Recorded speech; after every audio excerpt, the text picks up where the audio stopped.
Baby, here is the second movie to the To Barcelona series, the second and the final one, To Barcelona Forever, which I'm giving a 10 out of 10. I'm going to tell you this. I absolutely laughed all the way through this movie. I literally had to text Megan and be like, hey, watch To Barcelona with Love first, but then go to Barcelona Forever. Ashley Williams reminds us of why she's the girl next door that we always fall in love with. Her comedic timing, yet her sense of love and urgency and passion comes through her acting. And this, To Barcelona Forever, is some of her best work that I've seen her do on Hallmark. I'm giving To Barcelona Forever a 10 out of 10. I want to start off by saying that. So where are our girls right now? It's about a year later, and Erica is dating Nico, and they're really happy. They've been dating for 5 months, and they're super happy. Erica just finds out that she got a book deal. She's officially going to be a writer, but she's got to write something original. Nico says he wants to up the ante, and he takes her to this beautiful scenic view, and he proposes. Erica says, we've only been together for 5 months. Isn't it too soon? Nico says, when you know, you know. Baby, y'all have known each other for years, so the fact that he is out here proposing, okay, you got a sexy Spanish man proposing over all these views in Barcelona, Spain. Honey, you're living the dream, Erica, okay? Accept that proposal and keep it moving. as Erica is soaking up the moment of her engagement, she says, man, I wish somebody was here to take pictures for us. Well, who turns around? Anna. Anna has traveled back to Barcelona to support her friends on their engagement. What has Anna been up to? She's been doing her food blogging, and she is getting super famous for it. However, in order for her to stay in Spain, she's going to have to generate more revenue, which means she's going to have to come up with a very unique food vlog that is going to bring in a lot of revenue, a lot of views, and really make her a household name. So Anna tells Erica and Nico that she's going to leave Barcelona, and she's going to drive about 6 hours, because I Googled it, to Bilbao, Spain. So it's about 6 hours apart, because I Googled it. And she's going to go, and she's going to, go to all these different restaurants, from fancy to just little small mom and pops. And she's looking for that unique story. She rolls into this quiet, beautiful, quaint restaurant where they are known for selling the spice saffron. And there's something very unique about the saffron, that it's super expensive in this particular restaurant. So Anna sits down and she's like, okay, this is a great restaurant and all, but she looks at the price for the saffron and she's like, this is ridiculous. You've got to be kidding me. And so she starts to complain in the restaurant. Little did she know, she was complaining to not only the owner of the restaurant, but the saffron prince, Javier. His family is the saffron family that comes from a small village that nobody knows where this village is located. And they make this wonderful spice saffron, and it just enriches everything. And that's why it's costly. Anna and Javier's meet cute is very funny. They immediately butt heads, and they just decide they don't like each other.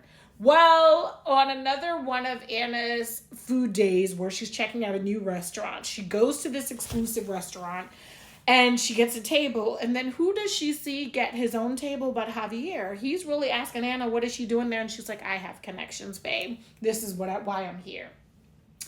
So they're sitting across from each other in different tables, and they're talking, and the waitress is like, hey, I could really use the extra seating if y'all want to sit together.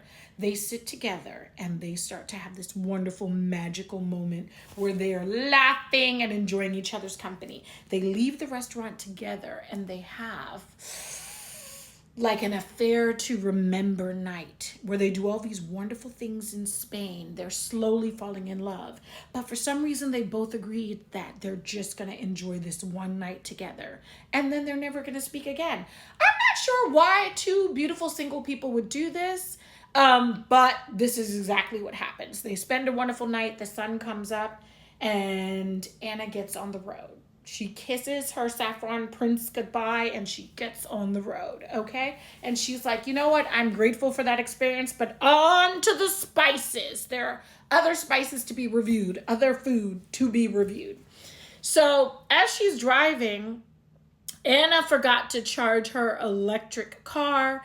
It runs out. It needs to be charged. It's now on E, and she's in the middle of what looks like nowhere. She calls Erica. Erica's like, I'm going to try to send help because you are in the middle of nowhere, but I'm going to try to send some help for you. But what are you going to do in the meanwhile? Anna tells Erica, don't worry about me, friend. She comes out of the car, she gets her suitcase, and she starts walking. And what does she come across? This very little quaint, beautiful village. Well, it turns out it's the village that the Saffron Prince's family's from, and they're both shocked to see each other. Javier says to Anna, are you following me here? And she's like, you've got to be kidding me. My car is not working because it needs to be charged, so I have to wait for someone to come tow me. And I'm not sleeping in my car tonight, so I'm going to sleep in this village.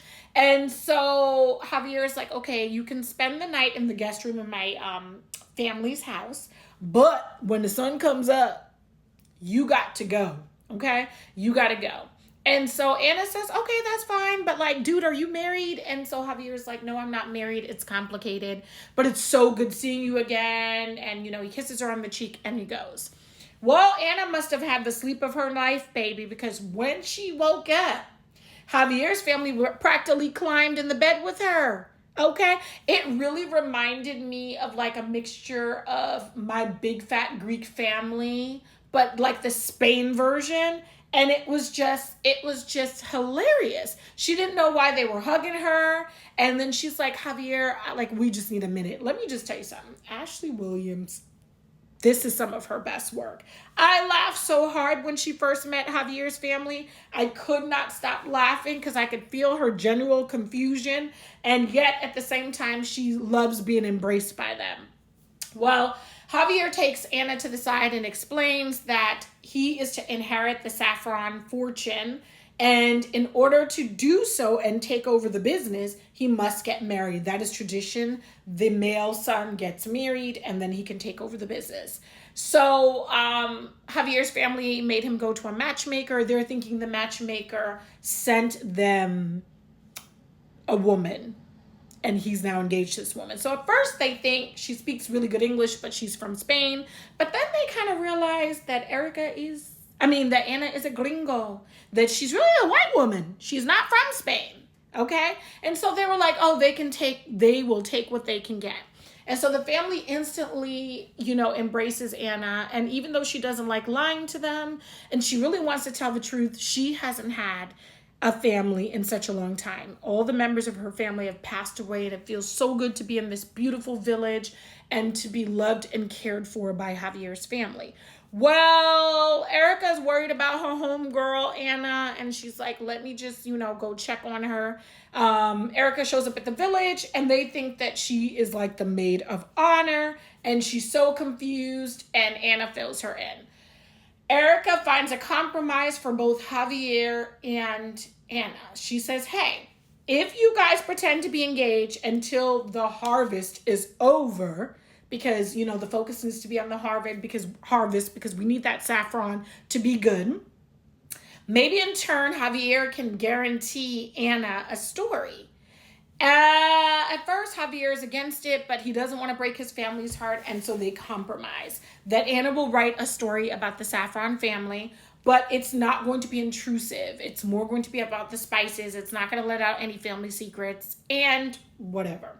So now Erica's there, and of course, Nico follows. He's like, you know what? My woman hasn't come back. Let me go ahead to this little village and go get my woman. And so he does. So they now think that Nico is the best man. This thing is just blowing up. Finally, what happens is Anna is falling more and more in love with Javier's family. She doesn't want to lie to them anymore. She tells Javier they have to tell the truth, but then it's the day of the harvest. The family finds some notes from Erica about their family, and they think Erica is a spy that's going to write about the family. So Erica says, no, Anna, I'm not going to write about the family like you were. And so now Javier's family feels betrayed, and there is just a lot of confusion going on. Baby, there's so much I could say about this movie, but one thing I could say is to Barcelona forever. It gave laughter, it gave love, it gave passion. 10 out of 10, I highly recommend it. I'm going to have some commentary in the part 2 about how I feel about the whole Erica and Anna betrayal situation. Stay tuned.